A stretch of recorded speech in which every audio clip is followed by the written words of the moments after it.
이번에는 부산 북구 갑니다. 부산으로 갑니다. 여기 목숨 넣은 거 알지? 야 근데 나 깜짝 놀랐어. 오늘 나온 보도 어제 나온 보도 보고. 부산은 좁혀졌어요? 가만히 계세요. 이런 걸 안 알리니까 좁혀지지. 이런 거 알려야 돼. 이따 설명합니다. 네. 와 이것과 관련해서 최적화된 이야기를 해줄 분이 또 계셔서 저희가 모셨습니다. 오랜만에 함께합니다. 네. 정의규현, 김규현 변호사 박수로 모십니다. 네. 안녕하세요, 김규현입니다. 전담 아, 키커. 오랜만이시네.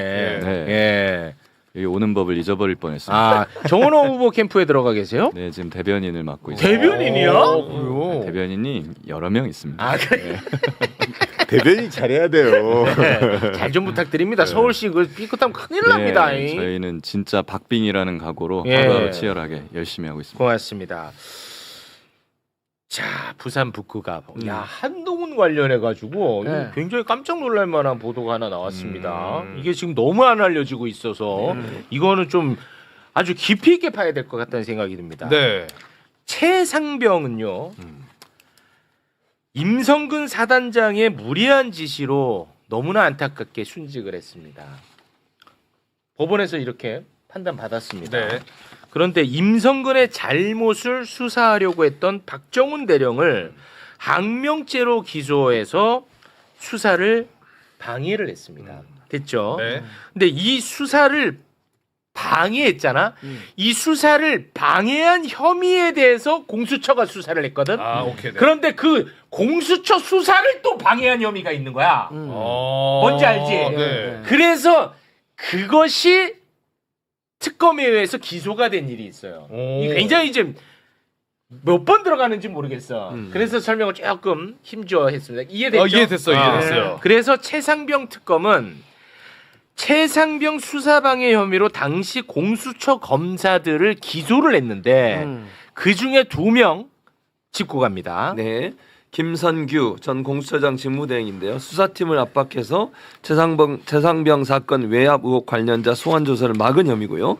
송창진 전 공수처 차장 직무대행, 윤석열 관련 압수 통신영장 청구를 방해한 혐의, 이종섭 장관의 출국 금지 해제를 지시를 한 혐의, 그리고 국회에서 위증 혐의가 있습니다. 그렇습니다.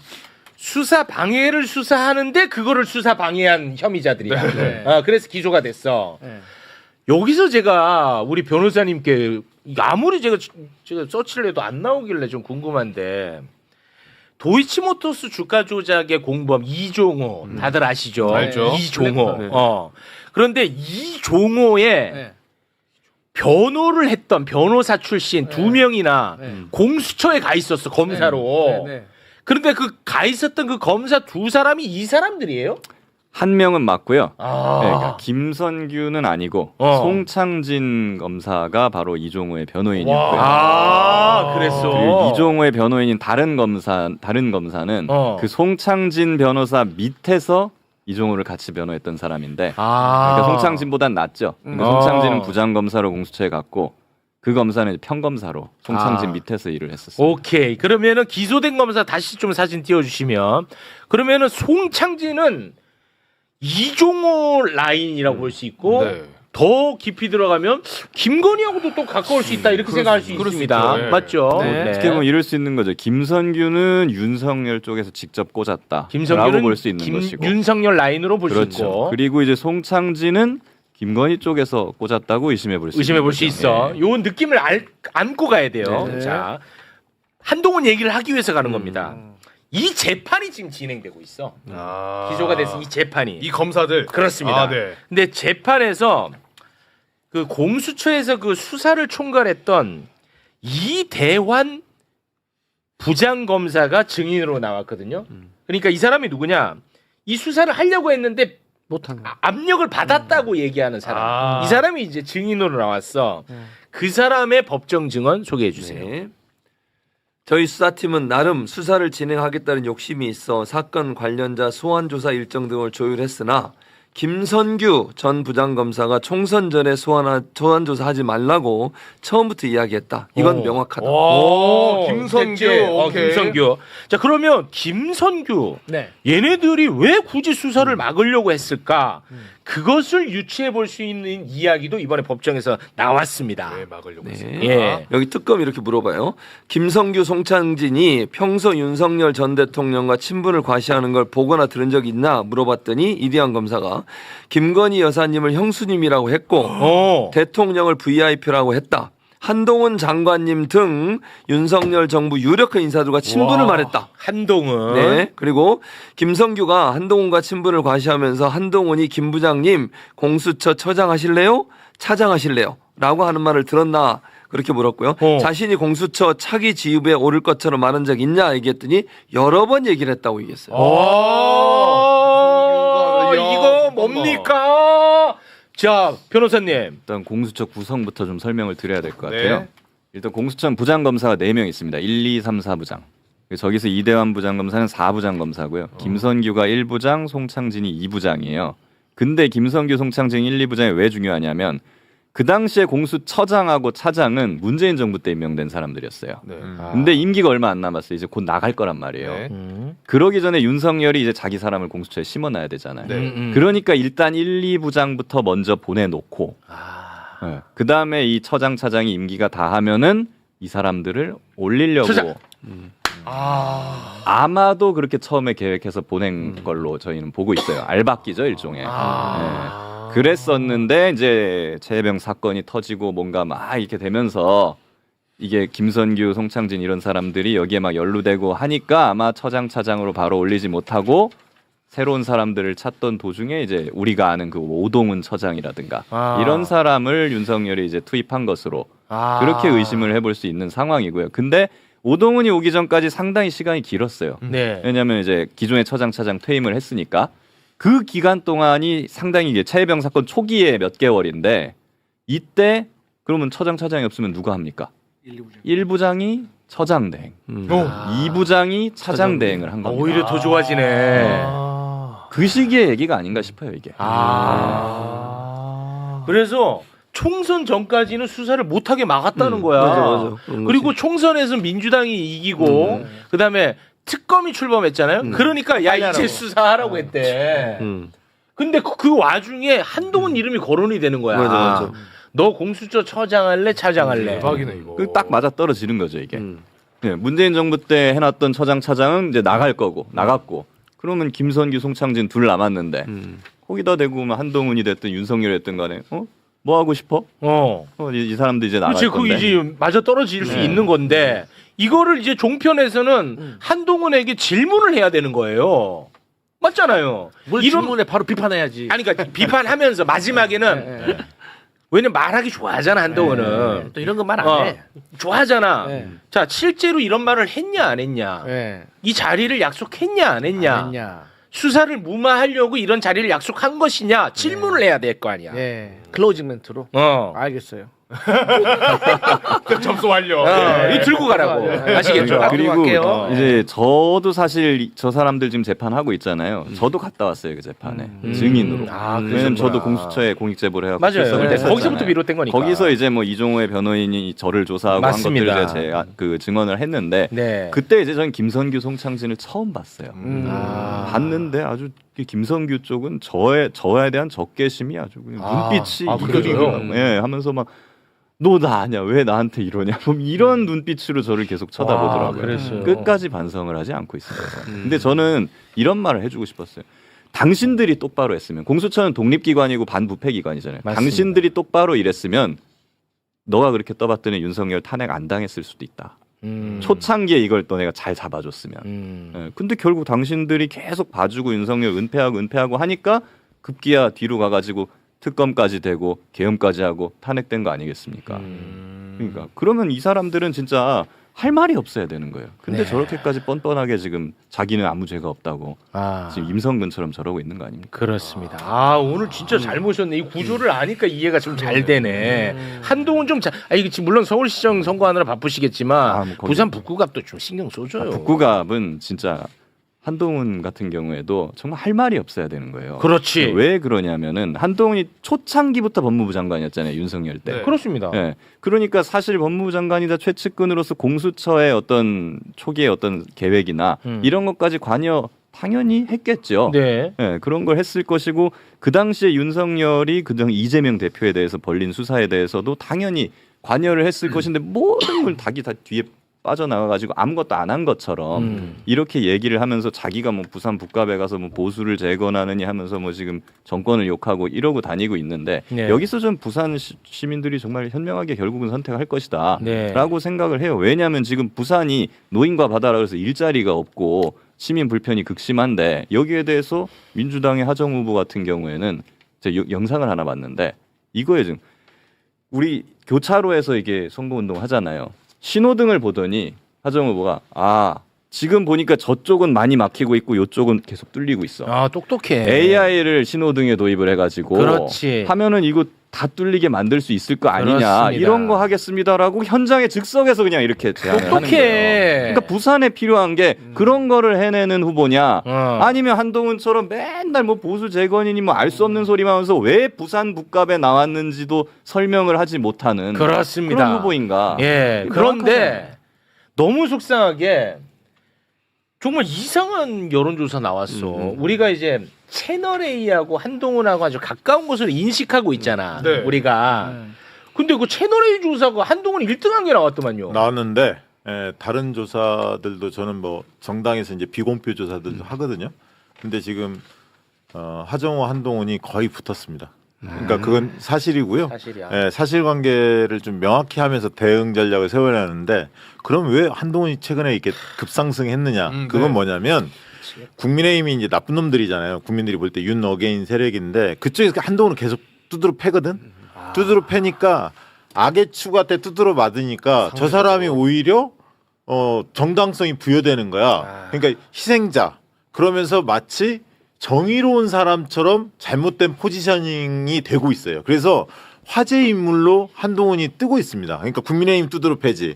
자원봉사자들이 전국에서 한 100명씩 가서 막 시끄럽게 하지. 그러니까 하정우가 쟁점이 되는 게 아니라 한동훈이 선거판에 쟁점이 되는 거예요.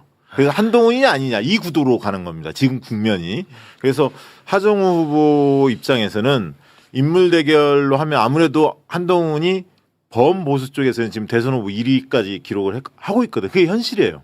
그 인정하는 속에서 전략을 세워야 하는데 전재수와 이재명과 커플링을 잘해야 합니다. 그러니까 인물 대결로만 하면 대선 후보기 때문에 우리는 무시하지만 그게 엄연한 현실이에요. 그래서 이제 그런 부분들의 전략을 좀 잘 세워야 하고 말씀하신 대로 윤석열 황태자인데 마치 희생자 이미지를 지금 가지고 그게 있단 난 말이야. 못 견디겠어요. 그게.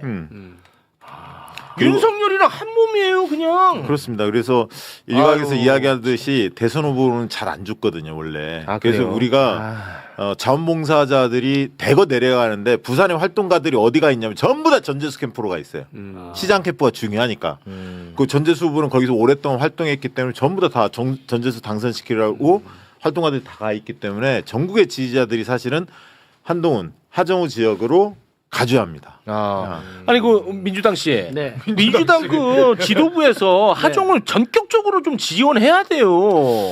일단 좋은 말씀 주셨고 그래서 저는 그 전재수 후보가 최근에 이 박형준 후보가 감동란 TV에 출연을 해가지고 예. 약간의 여유가 생겼기 때문에 저는 전재수 후보가 북구 갑에 가서 빨리 그 부산의 그 베테랑들의 그 전력들이 하정우 후보의 손을 좀 들고 다니면서 전폭적으로 가야 돼. 전폭적으로 도와야 되고 또 큰 문제가 뭐냐면 아까 우리 대표님도 말씀 잘해주셨는데 지금 하정우 캠프가 어려워하는 것 중에 하나가 그 지지하는 한동훈을 지지하는 전국에서 온 사람들이 자꾸 불법 선거 운동을 하고 있다는 제보가 사방군데서 들어와요. 근데 그것을 체증을 통해 가지고 증명을 해서 이게 법적 처벌을 받게 해야 되는데 여기에 대한 현실적으로 조금 대응이 좀 부족한 것 같아서. 그 중앙당이 문제가 있어요. 뭔 문제가 있냐면 제가 캠프를 지난주에 갔다 왔거든요. 갔다 왔는데 하정우 캠프. 네. 네. 하정우 후보도 만나고 왔습니다. 예. 무슨 얘기냐면 카메라 감독이 낙상 사고가 있었잖아요. 그렇습니다. 그게 많이 화제가 됐잖아요. 예. 중앙당이 때리지 않았습니다. 제대로. 근데 하정우 후보 측에서도 왜 그걸 쟁점 안 시켰냐 물어봤더니 네거티브를 좀 안 하려고. 그게 네거티브 그러니까 아니야. 그 얘기를 캠프도 안 했지, 후보도 안 했지, 중앙당이나 부산시당에서도 강력하게 때리지도 않았는데 언론이 또 보도도 안 하잖아요. 그러니까 이런 것들이 화제가 안 되는 거예요. 시민들한테 안 들리는 겁니다. 그다음에 선거법 위반 논란도 있었잖아요. 확성기 네, 사건. 마이크. 이런 부분들도 후보 캠프에서 얘기 안 하지. 중앙당도 때리지 않지. 그러니까 지금 중앙당의 스피커들이 별로 없습니다. 대변인 누군지 모르겠지만. 그러니까 이런 너 아니야? 부분에서 대변인? 부대변인 저거. 그러니까 지금 고공전에서 민주당이 굉장히 지금 허술해요. 솔직히. 뭐야 얘기하면. 지금? 이게 얼마나 중요한 지역구입니까? 그리고 제가 이제 그런 얘기도 했어요. 전재수와 커플링이 중요한데 여론조사해 네. 보면 전재수 지지층이 한 15에서 20%가 지지하지 않습니다. 안 붙어요? 하정우를. 왜냐하면 아. 원래 그 보수층인데 전재수 의원이 맞아요. 워낙 잘하다 보니까 네, 스킨십으로 다 끌어당긴 층이거든. 근데 하정우 후보는 최근에 결합을 했기 때문에 이 층들이 떨어져 나간 거예요. 한동훈 쪽으로. 아이고. 그래서 하정우가 끌고 전재수가 민다. 북구 전성시대 만들겠다. 이런 식으로 전재수가 딱 붙어야 하거든. 그 캠페인에 대한 좀 조언을 하고 왔는데 아무튼 좀 비상입니다. 솔직한 얘기. 비상이에요? 비상입니다. 냉철히 봐야 합니다. 그래서 지금 그대로 가면 박민식 얼마 전에 삭발했잖아요. 맞아요. 단일화 안 해도 하정우 한동훈이 1대1 대결이 될 겁니다. 좋겠네, 그래서 진짜. 지금 총력전을 해야 돼요. 그러니까 제가 아쉬운 게 이번 주에는 저희가 하정우 후보 관련해 가지고는 우리가 공세적으로 한동훈을 때리는 것보다는 이제 뭐 주식 파킹이라든지 뭐 이해 충돌이라든지 이런 것들을 저희가 막는데 조금 급급했거든요. 그렇기 때문에 제대로 된 좀 기획을 해가지고 공세를 좀 해야 될 것 같습니다. 그러니까 이게 지금 민주당이 좋겠다, 전략적으로 보면 자 보세요. 지금은 스윙보터 세력을 우군화하는 게 가장 중요한 전략이에요. 원래 집도끼들은 다 왔고 스윙보터 이쪽 찍을 수도 있고 저쪽 찍을 수도 있는. 근데 그 친구들은 가장 중요한 게 이익 투표 집단이잖아요. 네. 그러면 지금 주식이 뜨고 있잖아요. 네. 그 다음에 또 뭐가 있냐면 법인세가 늘어납니다. 그래서 초과세수 이야기가 나왔죠. 내년에 삼성, 뭐 SK 하이닉스 돈이 엄청나게 세금이 거친단 말이죠. 네. 그러면 지역 경제에 있어서는 굉장히 혹입니다. 내년이. 네. 그러면 아무래도 민주당의 후보들이 당선되는 데가 유리할 거 아닙니까? 너무- 지역 경제 너무 활성화. 당연하죠. 손이 안으로 굽잖아요. 팔이 안으로 그렇습니다. 굽지 않습니까? 네. 이 부분을 적극적으로 활용해야 돼요. 적극적으로 가져야 돼. 근데 이게 이재명 대통령을 지금 제대로 활용을 못 하고 있어요. 저는 그래서 그래. 민주당이 이재명 대통령을 적극적으로 팔해한다고 주장합니다. 왜냐하면 저쪽에서 정권 심판을 걸고 있잖아. 오케이 받아야 돼요. 이재명 대통령이 일을 잘했으면 민주당 찍어달라. 못했으면 국민의힘 찍어라. 정면을 붙어줘야 돼. 근데 이거를 인물 대결로만 자꾸 가요. 후보자 중에 하정우냐 한동훈이냐 이렇게 하면 안 돼요. 안 돼. 이재명이냐 한동훈이냐. 이재명 대통령이 일을 잘했으면 민주당 찍어줘라. 하정우 찍어줘라. 이렇게 가야 그렇지. 돼요. 그다음에 이익 투표 아까 그 부분을 극대화해야 돼. 여러분의 호주머니를 든든하게 해줄 세력이 누구냐? 그렇죠. 집권 여당이잖아요. 지금 주식도 뜨고 있고. 좋네. 그다음에 아까 지역 경제가 활성화 될 수 있는 적기란 말이에요. 내년이. 좋네. 그래서 이런 부분들을 민주당이 전략을 잘 가져가야 하는데 대단히 아쉽습니다. 이런 목소리를 빨리 나와서 좀 하셨어야지. 이제 하면 어떡해. 지금 한동훈이가 너무 치고 올라왔는데 어디 계셨어 혼자서. 우리 방송 열심히 하고 있습니다. 잘 안 보잖아. 나 지금 눈물 날라고 하네 진짜. 너무 속상해갖고. 네. 아니 나는 이게 또 채널 A라고 해갖고 하우스 이펙트가 좀 있는 줄 알았는데 현실이라고 해버리니까 내가 현실입니다. 돌아버리겠네. 현실입니다. 근데 현실은 맞는데 근데 최소한도로 이 여론조사에 대해서는 보통의 전화면접 여론조사가 응답률이 20%가 넘거든요. 근데 이 응답률 10%예요, 10%. 그런 걸로 위안 삼지 마. 어허. 그리고 이제 선거 그 시작된 지 얼마 안 됐으니까 네. 지금 이렇게 나오는 게 차라리 낫죠. 예방주사가 오케이. 했다고 알겠습니다. 그래서 제가 네. 하정우 후보한테 매불쇼나 겸공에 나와서 스토리를 전파하라고 얘기를 했었어요. 스토리. 왜냐하면 AI 전문가만 알고 있지 이분이 흑수저 출신이에요. 나 잘 몰라 솔직히. 그러니까 부모님이 시장에서 자판하면서 아이들을 키운 거예요. 근데 하정우 수석이 또 의대 갈 수 있는 실력이었어요. 초중고 다 수석을 했거든. 근데 공대를 갔단 말이야. 나름대로 이 스토리가 탄탄한데 이게 안 알려진 거야. 그래서 제가 그래요? 왜 매불쇼나 경공에 나와서 이렇게 한 30분씩 이야기하면 정부의 지지자들이 더 열광적으로 모일 텐데 왜 안 했습니까? 그랬더니 한 2주 동안 밖으로 나가면 안 된다. 너 이제 들어왔기 때문에 지역에서 활동만 해야 한다. 밖에 인터뷰도 하지 마라. 이렇게 누군가 조언을 한 거야. 그래서 제가 그거 아니다. 그거 하셔야 정부의 지지자들이 더 열정적으로 온다. 지역으로 자원봉사하러. 저 솔직히 전재수 부산시장 후보는 엄청나게 정치 오래 한 사람이잖아요. 네. 그렇죠. 근데 저는 매불쇼에서 인터뷰하기 전까지 내가 알고 있는 게 거의 없었더라고. 해보니까 내가 전재수 얘기하면 내가 아주 돌아버려요. 너무 벅차서 자랑하고 싶은 거야 전재수를. 아이, 그럼요. 그러니까 내 멘트가 달라져. 그렇죠. 내가 뭐 전재수한테 뭐 얻을 게 있어서 인 게 아니라 그럼요. 내가 알게 되니까. 근데 솔직히 하정우 후보는 잘 제가 모르잖아요. 예. 하정우 후보를 얘기한 적이 거의 없어요. 그러니까 그냥 AI 전문가로만 알고 있잖아요. 한동훈 씹는 것만 했지. 그러니까. 하정우 잘 몰라. 예. 근데 이제 그 뒤로 이제 홍보를 하기 시작하더라고 여러 가지 아, 그래요? 하는데 지금부터 이제 잘 하시겠죠. 오케이, 알겠습니다. 저희가 시간이 없어서 우리 변호사님 오늘 잘 모셨는데요. 앞으로 좀 자주 좀 나와주시고 아시겠죠? 네, 김규현 변호사 대단히 고맙습니다. 네, 고맙습니다. 감사합니다.